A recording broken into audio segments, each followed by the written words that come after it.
Bom, então, eu falei dos índices que podem nos ajudar a identificar quando a criança está nesse momento de maior dificuldade, de angústia, e até uma diferenciação de quando a criança está ansiosa ou com medo, porque geralmente a criança consegue identificar quando ela está ansiosa. Se tem relação com os estudos, se tem relação com uma mudança, se tem relação com algo na vida dela, geralmente ela consegue nomear mais quando é uma ansiedade. Até pode fazer um tique nervoso, pode fazer algum sintoma, mas geralmente ela tem uma noção do que aflige ela. Ou até quando a criança está com medo. Mas quando a criança está angustiada e ela é objeto, né, sintomático dos pais, é muito difícil ela conseguir dizer. É muito complexo, mas ela consegue sentir. E inconscientemente ela capta. A gente capta tudo. E aí, é comum a criança no tratamento não chega igual a um adulto, né, dizendo acontece isso, é aquilo, mas a criança coloca ali os seus sentimentos expressados pelo lúdico, pelo trabalho na fantasia, do brincar, tem que fazer uma guerra, tem que produzir uma família, faz uma cena, e assim, ela se trabalha nessa construção fantasmática, que também é uma defesa, é um recurso de defesa que a gente tem, que no adulto já é cristalizado, mas que a criança está construindo, para ela entender o lugar dela no mundo, para ela saber como ela lida com esses fatores, né, que para ela são ameaçadores, para ela começar a se ver um pouco de fora da cena, porque ela está muito incluída, para ela começar a ter alguma noção consciente da situação. Então, às vezes, os pais dizem, mas ele não fala com você, a criança não fala, você não sabe o que está acontecendo. A criança não fala da forma que o adulto fala, mas a criança fala, muitas vezes, pelo brincar. Né? Então, para a gente, o diagnóstico, né, que eu estava falando também, que o que é importante para a gente é a definição do quadro clínico para nortear o nosso tratamento, não para nomear o sujeito. A nossa intenção é a direção do tratamento, não necessariamente para a nomeação. E tem essa questão também um pouco delicada que a gente vê às vezes, que é a medicação, né, para um sofrimento da criança. Porque até que ponto o sofrer é algo que a gente pode suportar que uma criança... As crianças já têm todos os sentimentos que o adulto vai ter, todos.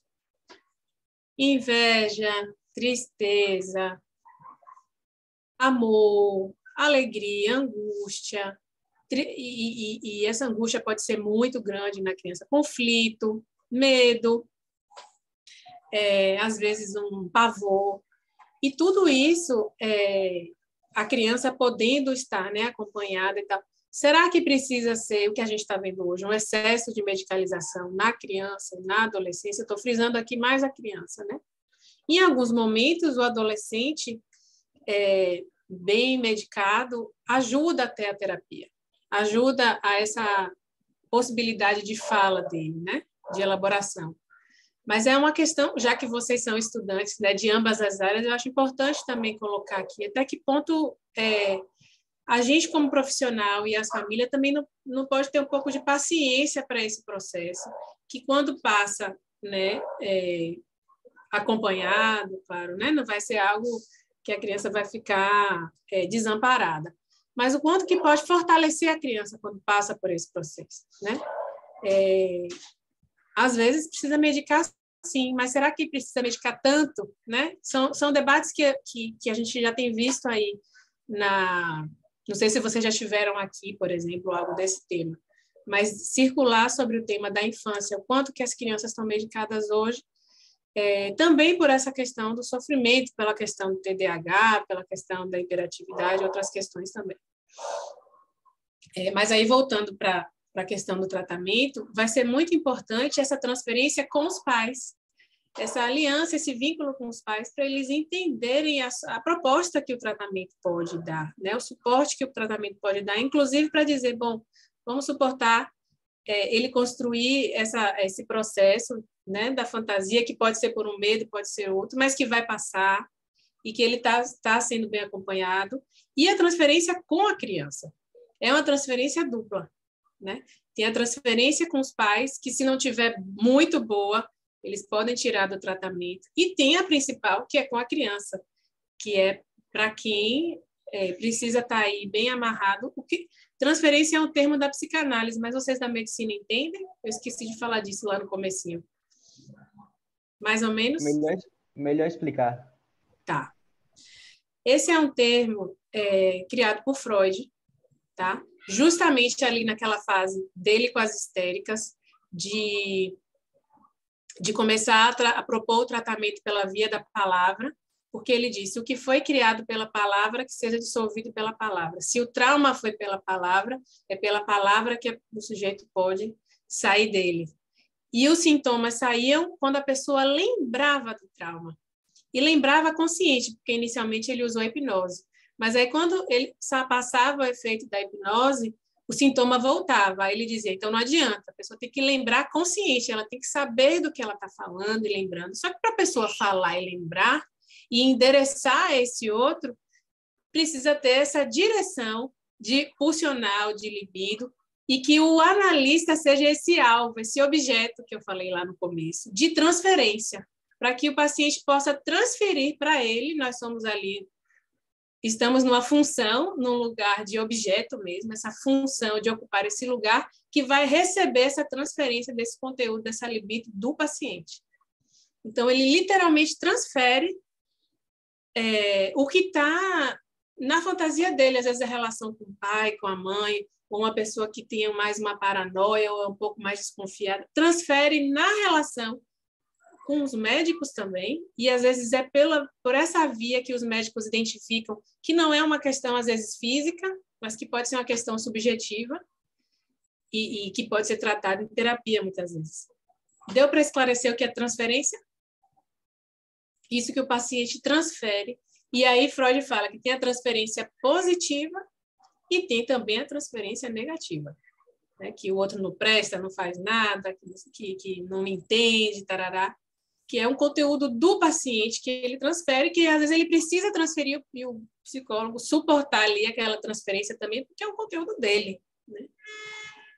Então, essa transferência com os pais e com a criança precisa estar super bem amarrada para que eles possam entrar em tratamento e fazer circular esse processo de fala e de construção da criança, dessa localização que ela está vivendo. E muitas vezes a gente poder também identificar que esse lugar de objeto que a criança está ocupando na família pode estar sendo muito sofrido para ela. Às vezes a criança é um objeto dejeto, é um objeto ignorado, é um objeto alvo de muitas coisas difíceis dos pais e que ela não aguenta, não suporta ali, né? E uma criança que chega nesse nível de angústia, de paralisia, da própria libido, do próprio desejo, é porque está envolvida aí em coisas, em dinâmicas familiares, muitas vezes difíceis. Então, a gente precisa estar articulando, né, nessa transferência a família também. Nos adolescentes também. Nos adolescentes, e aí a gente tem vivido uma leva difícil desse discurso que está mais normalizado de suicídio, né, nos adolescentes. É impressionante como cada vez mais cedo, 10, 9, 8 anos, tem um primeiro sofrimento, tem uma frustração um pouco mais forte, a frase que vem é: vou me matar, não quero viver, e aí os pais vêm morrendo de medo, e a criança nem diz, assim, é uma criança que está vivendo, falou essa frase, na verdade, porque ela está aí, hoje, circulando no social entre os adolescentes, como se fosse assim, em outra geração era uma outra coisa, e agora é isso, essa oferta de que vou me matar, como discurso, né? E nem sempre a criança quer isso, está longe disso, mas tem entrado no discurso já, não só do adolescente, mas também da criança, essa saída como forma, às vezes, de convocar os pais, né? Falar da morte, né? Então, temos visto, sim, adolescentes cada vez mais também com dificuldade de lidar com suas angústias e sofrimentos.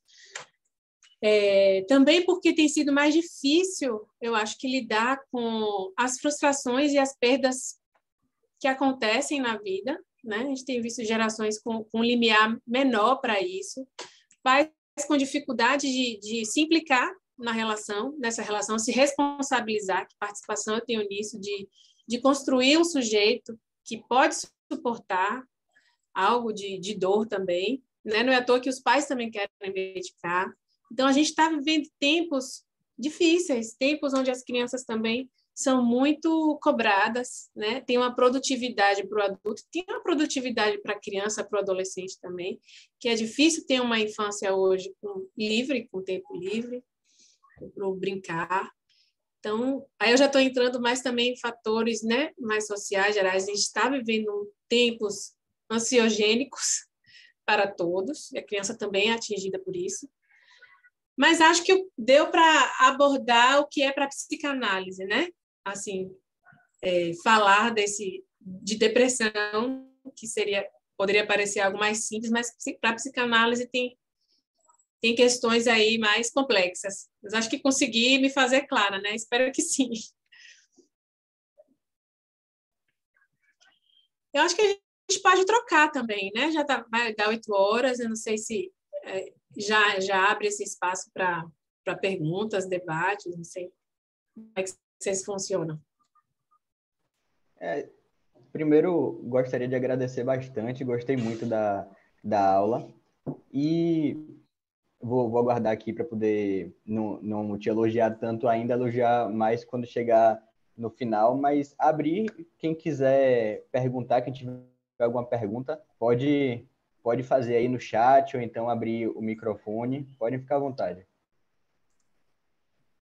Bom, essa é uma das partes que eu mais gosto, de trocar com vocês. Obrigada, Vitória. Eu fiquei curiosa em relação ao tratamento com os pais e com a criança. Você podia falar um pouquinho sobre o seu dia a dia, como é o tratamento? Olha, às vezes quando os pais são muito vorazes e não se dão conta, né? Vorazes em olhar para a criança, em invadir a criança com seus próprios conteúdos e muitas vezes sem se dar conta disso, a função do terapeuta é meio que fazer um anteparo, meio que um anteparo mesmo. Ó. Direciona para mim, ao invés de direcionar tanto para a criança, as fantasias dos pais, porque a criança a gente já nasce falado, né? A gente já nasce sujeito falado antes de vir ao mundo. O que espera que a criança seja, ou adjetivos e planos para aquele sujeito que vem, e quando isso frustra os pais, é uma ferida narcísica para eles, né? Então, como lidar com uma criança que não foi como imaginado? Eu tenho visto famílias muito controladoras, né? Com excesso de controle, isso inibe a criança de espontaneamente ser quem ela é, inclusive com falhas que todos temos. A psicanálise não tem a premissa de que depois de tratada a criança vai ficar perfeito sem problemas. Sempre teremos restos, né, sintomáticos. Por isso que a gente não considera um sintoma como algo que é removido totalmente. Mesmo um adulto analisado, ele vai ter algum resto aí de alguma questão. É assim que o ser humano é, porque a gente tem nosso inconsciente, então sempre vai ter um furo que a gente desconhece. Então, a função terapêutica com os pais, com a criança que está muito sofrimento, é fazer um anteparo para que ela construa um pouco da própria fantasia, separar um pouco a criança desse meio que promove tantos sintomas a ela. Mas sem falar tão diretamente. A gente não coloca a culpa nos pais, porque eles também estão passando por suas próprias questões. Não faz isso porque quer. Faz porque está embolado com a própria vida e não percebe que essa embolação está passando adiante. Então, às vezes, é preciso encaminhar também os pais para terapia. Nem sempre isso Às vezes, os pais acatam, às vezes não. E a gente precisa ouvir um pouco mais, marcar sessões separadas, dar esse contorno, esse suporte, para ir diluindo até esse discurso, às vezes, muito patológico da criança, para que veja o filho como filho, né? Não só como uma criança problema e tal. Quando já chega a esse ponto, quando já chega com o diagnóstico, quando já chega com a questão conflitante muito forte. Né? Você acabou comentando agora com relação à dúvida que perguntaram, mas se você pudesse não necessariamente aprofundar, mas falar um pouquinho mais sobre como é que a gente lida com isso quando o sofrimento da criança é assim, nitidamente um produto de uma conturbação, uma tempestade mais familiar, algo entre o relacionamento do pai com a mãe, que a gente acaba vendo o produto disso na criança. Como é que a gente trabalha isso? Como você falou, né? Sem jogar a culpa em cima dos pais. Às vezes, muitos pais não aceitam essa coisa do reencaminhamento para eles próprios, né? Irem atrás de uma terapia, um psicólogo, enfim. Acaba sendo complicado. Como é que a gente lida com isso? Você é estudante de psicologia, Leonel? Eu sou de medicina. De medicina e está interessado Mas, no manejo psicológico. Bacana. mas eu tava interessado.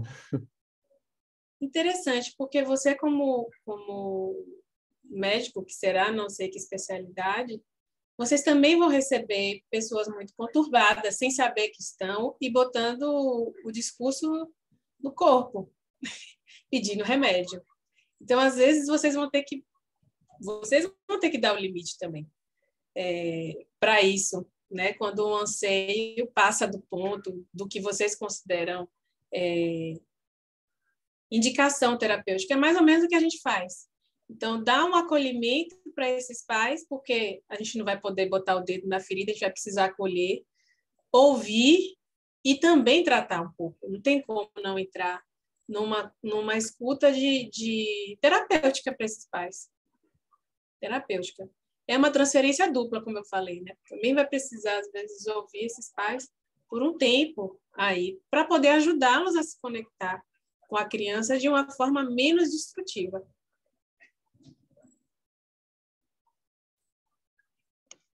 Boa noite. Alice, Boa eu noite. tenho uma curiosidade muito grande, assim, como é uma sessão com a criança, em relação a, tipo assim, extrair o problema, o que ela tem, assim, de queixa, por exemplo, assim, falando como adulto mesmo. Você pergunta, ela diz, ou tenta procurar outras maneiras para poder tentar extrair da criança o que ela está sentindo no momento? Você é estudante de psicologia, Aline? Não, de medicina também. Tá. Bacana, os médicos interessados, eu acho ótimo. Interessados na subjetividade, é isso. Vocês vão ser médicos melhores, provavelmente, com essa cabeça antenada para todos os lados, né? Na subjetividade. Essa é uma pergunta, às vezes, dos pais, Aline, né? Ai, como é que você vai arrancar isso do meu filho? Ele não vai te dizer. A ideia é que a gente não arranque. A ideia é que a gente seja esse objeto-alvo de transferência deles, que eles entreguem espontaneamente.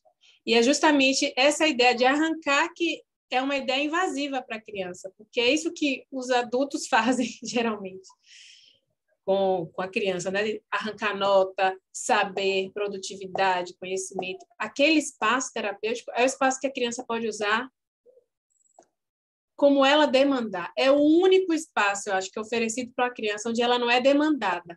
Aqui você tem que saber isso, você vai aprender aquilo. É um espaço que ela pode demandar. E quando a criança percebe, Aline, que ali ela pode demandar do outro e que ela não é demandada, ela começa a trazer.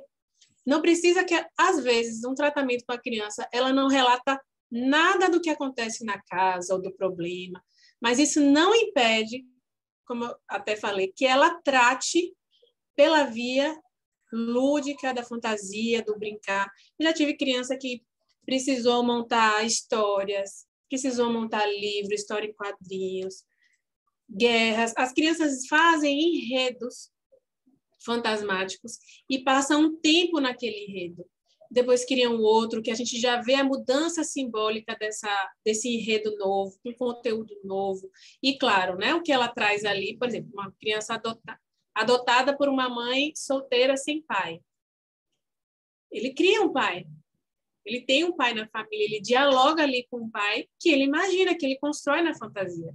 Então, ele não precisa me dizer, eu não tenho pai, ou eu tenho falta de ter um pai, ele vai e cria um pai. Então, ele já está dizendo. E ele brinca com esse pai, e ele imagina esse pai, imagina o pai biológico, imagina a mãe biológica. Entende? É em ação. A criança faz em ação, não é tanto em verbalização. A depender da idade, sim, já verbaliza.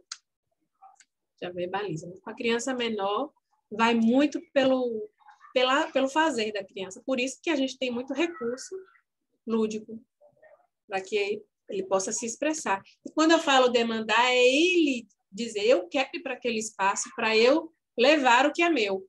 E não eu dizer, você tem que vir aqui para você me satisfazer, porque eu quero saber. Não, é ele que, é a demanda dele. É o contrário. Por isso, a gente tem que deixar um espaço de falta, né? Um espaço faltante aí. Não tem um desenho certo. Ah, mas tenho que apagar até errado. Aqui é da forma como você faz, é como você... É o seu sol, é a sua lua, não tem um molde. É a singularidade de cada um. Que tem lugar para aparecer, né? Porque todos os outros lugares do mundo têm um jeito certo ou errado. E lá é o jeito dele.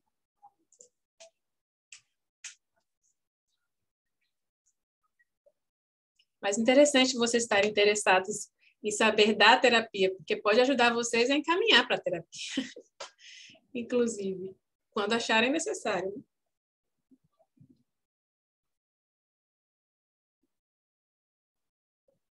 Carlos. Oi, tudo bom? Eu não sei se Oi, vai tudo lembrar de bem? mim, eu acompanhei você, não acompanhei você, eu estava no lixo um tempo, eu te discuti um caso uma vez, de um rapazinho assim, de uns 18 Internado. anos. Me lembro, E, sim, você estava no plantão, né?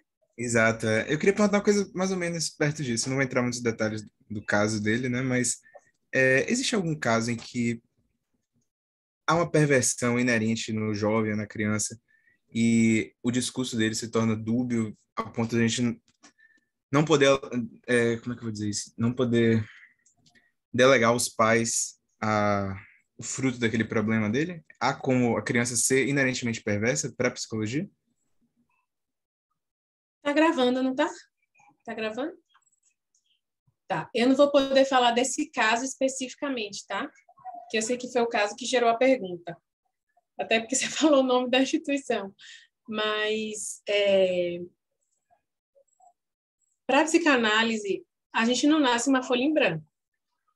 Aquilo que eu estava falando, a gente já nasce falado, a gente já é fruto de uma história, já é fruto de um desejo, de uma rejeição, já não viemos ao mundo do nada. Mesmo quem veio deixado na lata do lixo, ele já tem algo ali, né? De história, de fruto, de muitos significantes que deixaram ele ali, né? Então, isso já tem efeitos. E a gente nunca sabe, a psicanálise chama de insondável, o que é em si que gera, claro, que é do sujeito, a gente não diz que é culpa dos pais um sujeito ser autista, ou culpa dos pais ser psicótico, não pode dizer isso, mas é uma conjuntura do sujeito com o ambiente que leva à situação de ter um traço que pode ser perverso, que pode ser neurótico ou psicótico, entende? É algo do insondável, a gente não sabe, não tem um marcador específico, é isso, foi aquilo, até porque podem ser vários. Agora, é como cada um, na sua singularidade, capta também o que tem de fora. Pode ter uma pessoa que foi deixada na lata do lixo, que é extremamente grata porque foi recebida, acolhida por alguém, pode ter aquele outro que vai ser a vida melancólico porque é objeto dejeto de alguém. Isso é da singularidade de cada um. Não tem uma situação que determine filhos de mães deprimidas vão ser deprimidos. Não. Às vezes as crianças de mães deprimidas são mais agitadas porque querem despertar essa mãe. Querem fazer essa mãe acordar. Não tem um fator determinante. Em sujeito, quando a gente fala de ser humano, não tem fórmula. É cada caso, a gente chama de cada caso. Eu acho importante na medicina também vocês terem essa noção do caso a caso, porque vocês aprendem padrões na faculdade, né? Fórmulas. Mas tem um sujeito ali por trás de cada fórmula, né? Na mídia a gente vê, né? Não vou falar do caso, não tem como, mas na mídia tem aquela história. Qual é o nome do livro? Precisamos falar sobre Kevin, né? Eu acho Filme, que né? aborda de forma bem interessante isso. É um livro, né? Ah, eu vi o filme. Que tem um filme. E eu acho que aborda de forma bem interessante essa questão do perverso na criança, né? E aí tem um drama dele com a mãe que fica muito claro. Quem lê ou vê superficialmente, né? Acha, não, ele era psicopata desde criança, mas tem toda uma questão ali dele com... Você já assistiu ou leu o livro? Assisti. Ali fica claro, né? Que E a o mãe filme trouxe aquilo de também alguma forma. faz questão de mostrar o sofrimento da mãe também, com o Sim, filho, também, claro. que não para de chorar, que ela não tem tempo para nada, que não demanda. Então, é o caso de uma mãe Uma deprimida. dupla, né? Essa questão. É o caso de uma mãe deprimida que o filho tenta despertar essa mãe de algum modo. E ela só percebe depois.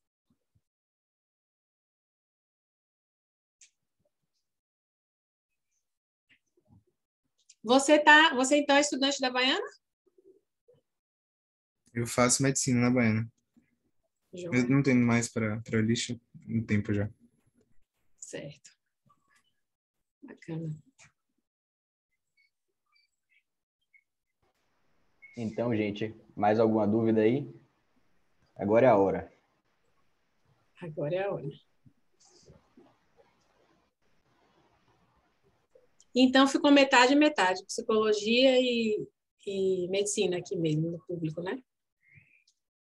Os estudantes de psicologia se pronunciaram? Querem fazer alguma pergunta? Já tinham estudado psicanálise, o que acharam? Agora, eu fiquei curiosa para saber por que os estudantes de psicologia estão pensando. Eu sou de psicologia da Baiana. Eu gostei muito, Alice, para mim fez muito sentido. Eu queria conhecer um pouquinho da prática. O meu estágio eu coloquei como opção ser com criança também. E eu gosto muito de psicanálise, é a área é a abordagem que eu me interesso mais. Gosto muito de Jung também, só que, enfim, meu TCC já está em psicanálise, eu estou mais entre essa área. Então, eu gostei muito, muito mesmo. Da sua Já didática, está da no sua finalzinho. conversa. Já estou no 8º semestre. Bacana. Vitória. Outra Vitória, né? Oi, Alice. Oi. Boa noite. Boa noite. Eu sou de psicologia da UFBA e eu me caí aqui de paraquedas, mas eu sou primeiro semestre ainda, eu não tenho muito conhecimento aprofundado, porém eu estudei bastante psicanálise, eu estou me interessando bastante pela área e essa questão da depressão, principalmente em crianças, eu acho que é algo que me puxa muito, a questão infantil. E é muito bom poder ver um pouco, né, como é que isso funciona, mesmo que eu ainda não tenha muito conhecimento para entender aprofundadamente, mas eu gostei bastante e foi uma palestra que me esclareceu muitos pontos. Eu queria agradecer muito. Que bom. Eu acho que essa iniciativa de vocês de liga realmente é enriquecedor, porque eu participei semana passada da Liga da UXAL de Psicopatologia sobre Autismo. E eu compartilhei com eles que eu só vi autismo na prática, a gente não tinha esse conteúdo na faculdade, esse conteúdo de clínica, psicanalítica infantil tão especializado, a gente não via na faculdade. A gente vai aprender depois, né? Não para de estudar nunca. Mas o fato de vocês já terem essa oportunidade na faculdade, sobre vários temas, né, que vocês falaram aí, que estão estudando aqui, já ajuda bastante, assim, para ter um norte, né, alguma noção. Acho bacana.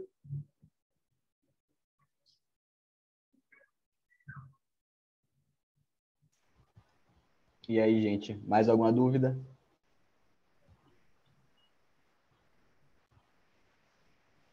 Acho que não, né?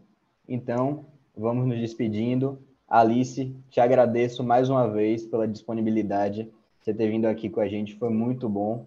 Eu, pessoalmente, como estudante de medicina, agradeço muito porque termina sendo um ponto de vista que a gente tem ou muito pouco contato ou mesmo não tem contato, né, durante o curso. Então, para